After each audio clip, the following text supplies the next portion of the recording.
用呢個方法煮出嚟嘅茄子顏色好靚啊！大家好啊，我係善貴，歡迎嚟到素食好主意。今日整魚香茄子啊，呢嚿係冰豆腐嚟嘅。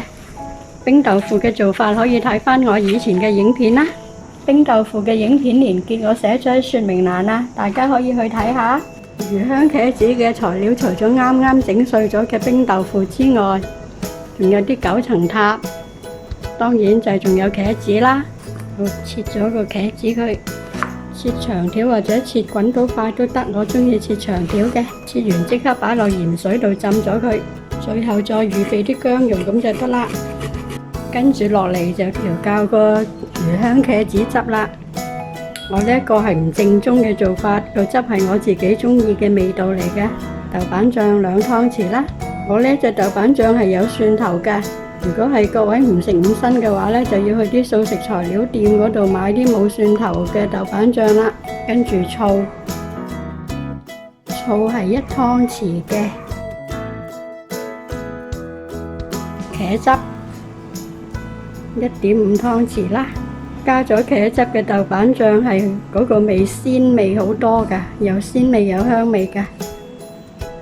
呢啲係鹽我象徵式落少少啦，因為嗰個豆瓣醬都係好鹹㗎。最後糖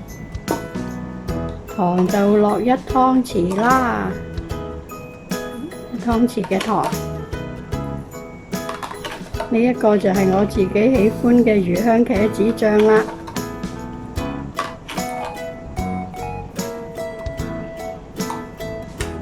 將啲茄子蒸佢3至4分鐘啦。將蒸咗4分鐘嘅茄子擺落冰水嗰度。而家茄子啲顏色幾靚，希望陣間煮嗰時唔會變色啦。陣間會係略為將啲茄子咁樣揸一揸返啲水出嚟嘅。各位見唔見到水面有啲油啊？燒熱啲油，倒啲冰豆腐落去，炒勻勻佢，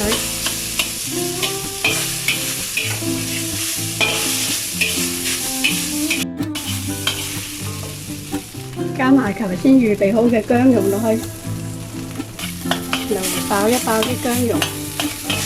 爆到啲薑蓉聞到香味啦，咁就要炒翻勻佢啦。頭先預備好嘅汁倒咗佢落去，炒勻勻佢。頭先嘅汁呢，我係加多2湯匙嘅水落去嘅，咁就加埋已經係揸咗水嘅茄子落去。點解要揸翻嗰啲水出嚟呢？將茄子嘅水揸乾佢呢，係等佢更加容易吸收到醬汁嘅。原理就好似將一嚿索滿水嘅海綿揸乾佢，然後再將嚿海綿放落另一盆水度，咁樣嚿海綿就可以好快吸收到水分啦。頭先咪問大家見唔見到浸茄子嘅冰水係有啲油嘅，係因為茄子浸完鹽水，我撈翻起佢之後呢，我係加咗少少油落去撈啲茄子㗎。今次呢個效果幾好啊！而家煮咗都有2-3分鐘，嗰個顏色呢都仲係好靚好紫。打個芡落去，